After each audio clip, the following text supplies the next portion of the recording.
And there's probably two ways to answer that. One in terms of general fitness, possibly injury prevention, but also the one that everyone has an opinion about is what is the best in terms of actually defending yourself in real life. Yeah. And to clarify, I'm not military personnel. I'm not working in security. I'm not a professional fighter, but I'm a big hobbyist in the scene and trained in many styles and read about it a lot, hear other opinions and sparring in many styles. This is from this perspective, just to give the context. And you've done it for quite a while. Yeah, exactly. But I've never been, say, in a knife confrontation or a gun to my head. So there's just casual level university street fights and lots of sport fights. So first of all, you need to break down martial arts into 3 tiers. There's traditional martial arts, which are martial arts that are doing their best to honor a previous tradition. And whoever founded that, or if they know whether they know the founder or not, depending on how many hundreds of years, they want to keep that particular structure going. That's one style. An example would be traditional Kung Fu. Then another style is self-defense martial arts. The very common, most popular one would be Krav Maga. Krav Maga, yeah. Which is designed... I did Krav Maga for 2 years as well. Okay, nice. Yeah. Good to hear your opinion. So Krav Maga, which is specifically designed for street or whatever, any self-defense situation, assuming no rules, assuming the worst case scenario. And then you have, which is my favorite, which is combat sport, which is a martial art that has a rule set to it.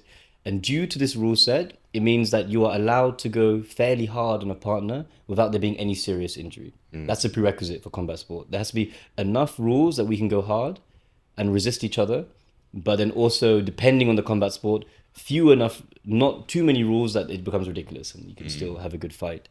So these are the 3 tiers, and within them, they're whole topics on themselves. For sure. Now, let's say, I don't know how you know if the story of jiu-jitsu versus judo in old Japan. Very curious. So jiu-jitsu is the Japanese samurai hand-to-hand combat sport. When they lost their weapons, they would use jiu-jitsu.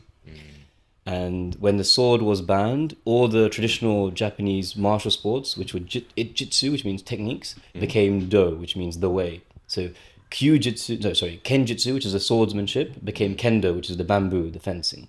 So it was a way to preserve the samurai culture and make it into a Zen sort of Buddhist practice. Gotcha. And of these, there's the archery, there's the swordsmanship, and then there's the hand-to-hand. When there's a guy called Jigoro Kano, and he devised a style called Kano Jiu-Jitsu, which later on became Judo. It's important, that name difference later on in the story. Kano Jiu-Jitsu? Kano Jiu-Jitsu. Because when it went to Brazil, the name Kano Jiu-Jitsu went to Brazil. But actually, it was Judo that went to Brazil, and that became Brazilian Jiu-Jitsu, but that's a separate story. That's super interesting. So it should be called Brazilian Judo, but it's called Brazilian Jiu-Jitsu, because the name change wasn't done in time by the time his students went to Brazil. But I'll get to that later. So he was a very small man relative to the other Japanese combatants, and he analyzed which techniques do not require superior force to be used. That's fair enough. But what interested me is he also only kept techniques that you could do full force without injuring your training partner. So a common example might be a choke, an arm lock, maybe a wrist lock, an ankle lock. I don't know what techniques they had back then because the sports evolved a lot. But with these joint locks and chokes and throws, there's enough time for you to tap out and say, I concede, and restart again. Whereas if you poked my eye out during a sparring training, you've lost a training partner for the rest of your life. So he filtered out. I love the framing of the loss in that scenario is not the loss of the eye, it's the loss of the training partner. Yeah, that's pretty bad. Yeah, someone's lost irrecoverable a piece of their body, and you lost a training partner. Exactly.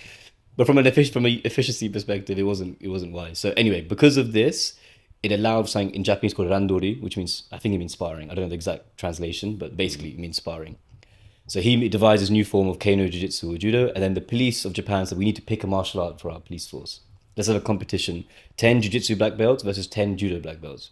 The Jiu-Jitsu black belts knew all the lethal techniques, techniques that would instantly maim you, would kill you.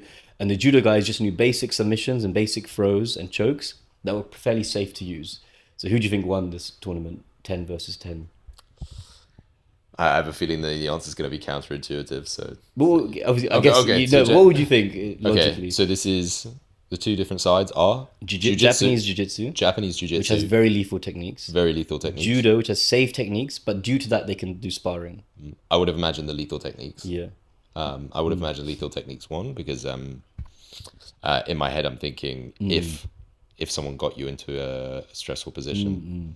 But then I guess if they're learning lethal techniques, it would have been difficult to organize the competition. Because how would you be able to I don't know what the rules of engagement were. Okay. And I need to double check that. But yeah, but you would say, but logically, the lethal ones? So it turned out that I think 9 out of 10 were judo wins. And the theory is that even if their techniques were less lethal, they're used to doing it in adrenaline and sparring and resisting opponents, and they're probably way stronger and fitter. They probably have cauliflower ear. They're probably used to someone grabbing their gi, the suit they wear.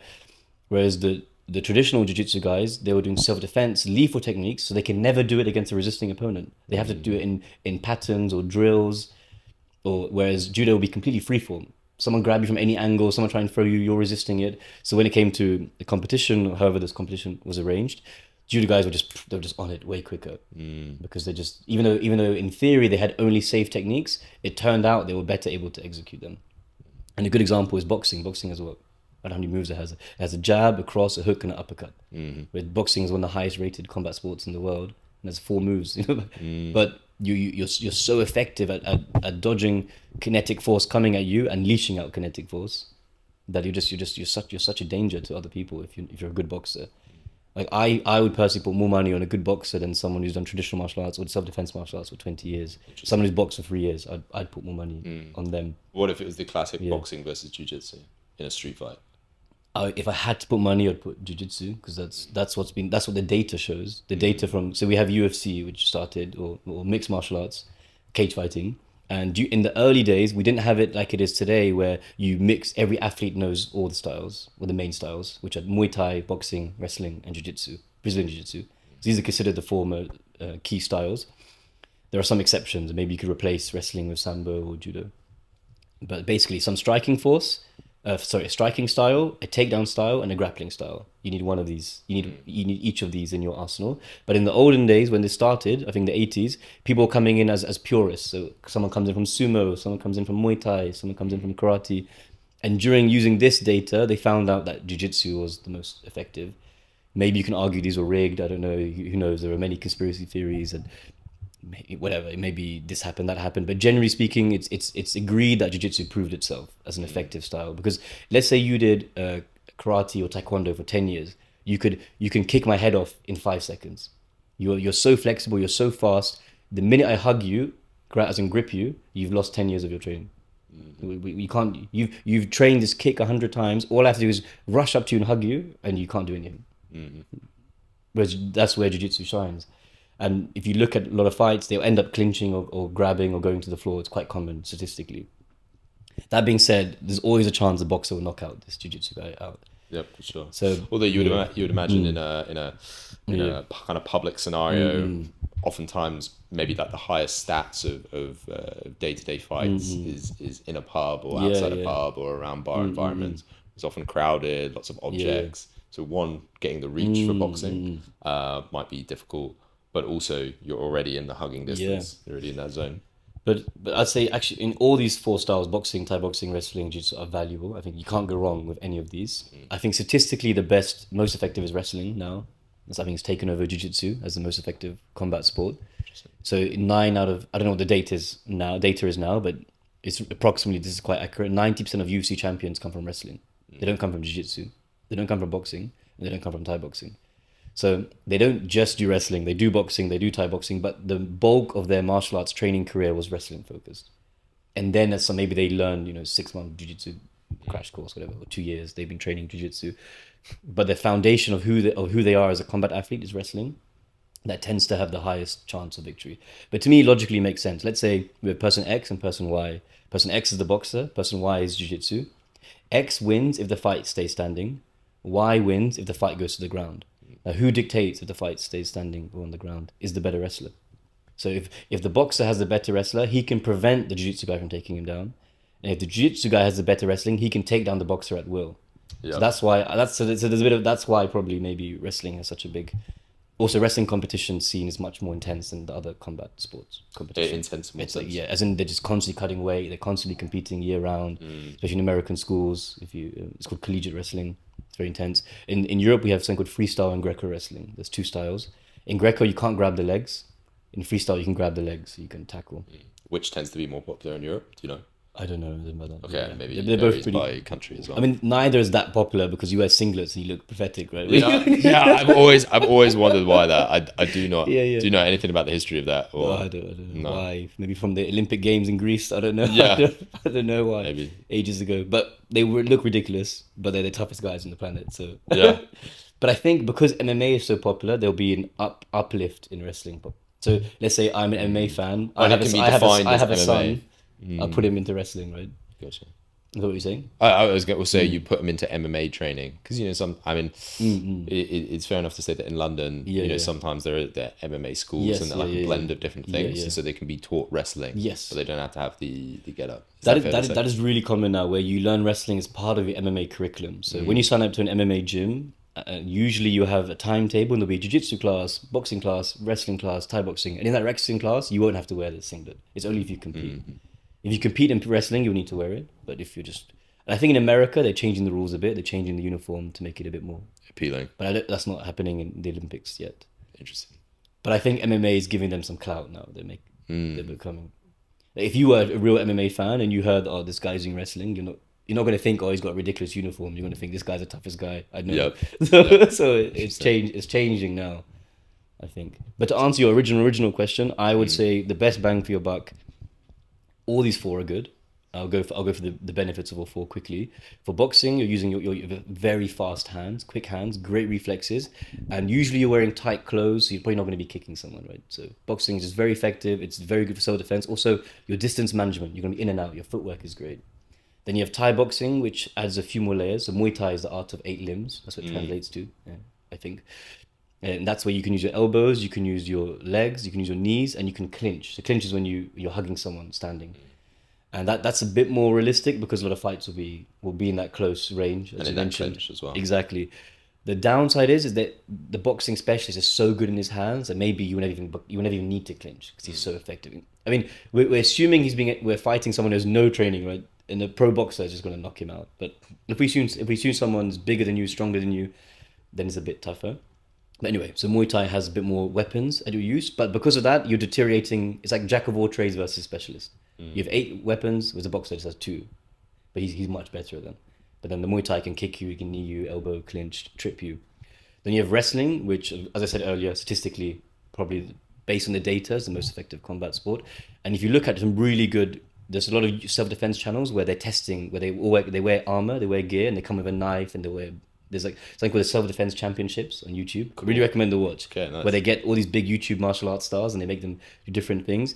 And you look at the self-defense situations and they'll end up being some form of messy wrestling. That's what it ends up being somehow, always. So if you're a good wrestler, you can just pick someone up, slam him on concrete. Cool. When you say messy wrestling, as in like it's wrestling but with an element of having a knife. Well, like, little knife, like dirty wrestling, like little punches in the stomach, whatever. But wrestling is the core of it. And then what makes jiu-jitsu so great is that jiu-jitsu uses leverage and it's all on the ground. And what's beautiful about, let's say you're on crazy drugs and you don't feel any pain. If I punch you in the face, you ignore the pain. If I hit you in the nuts, as self-defense, you ignore the pain. Yep. But you cannot ignore having your arm broken. You can't ignore being choked out unconscious. I don't care if you can't feel the pain. If I break your arm, you can't use it. This was one of the big things in Krav Maga that they were always saying is assuming that the only damage you can do is something that's going to stop or incapacitate them in some way. Yeah. So pain can be ignored, but you can't ignore having a limb broken. You can't ignore being taken down and pinned to the floor. You can't ignore being choked unconscious. So that's, I think, the beauty of jiu-jitsu. And jiu-jitsu is probably the only style that's really proven where a smaller person can beat a bigger person. But I still think this is quite exaggerated. You get a huge steroid-filled guy and a young girl. I don't think anything's happening. Yeah, for sure. Or even, the guy who played the Mountain in Game of Thrones versus Conor McGregor, where he's like dancing around and the Mountain just one hit would... There's weight classes for a reason, right? But assuming normal situation, average sized people, I think any of these 4 are great. I personally like jiu-jitsu because also you mentioned what for safety as well. Jiu-jitsu, your chance of injury is probably lower than being punched in the face. Brain damage. I broke my nose 4 times. That's not going to happen in jiu-jitsu. Yep. So I think, and you could do that for a long term. Like in theory, you could do Brazilian jiu-jitsu or jiu-jitsu for a long time. Without getting injured pretty much at all. I think you have some knee pain, some back pain, maybe some fingers from grabbing, but generally, no big like concussion or anything like this. Yeah, whereas in boxing, concussion, and even if you're just getting hit, the long-term damage around like dementia and early onset Alzheimer's definitely plays a factor. There is one caveat: is it's very common to something called boxer size. And if you know about this, where you go to a gym, say gym box, popular gym. It's got clients that don't want to have black eyes. Maybe they're just all corporate world blue. Is it blue collar? White collar. Sorry. Yeah, white collar people, and they just come in there. They just do pad work, or they hit the. Yep. Where in that case, it's more like fitness rather than exactly. So it would be very difficult to translate that into someone would win a street fight. I mean, in theory, you could imagine, you've gone from the elite end of the spectrum to like the entry level end of the spectrum, which is if someone's just practice against pads versus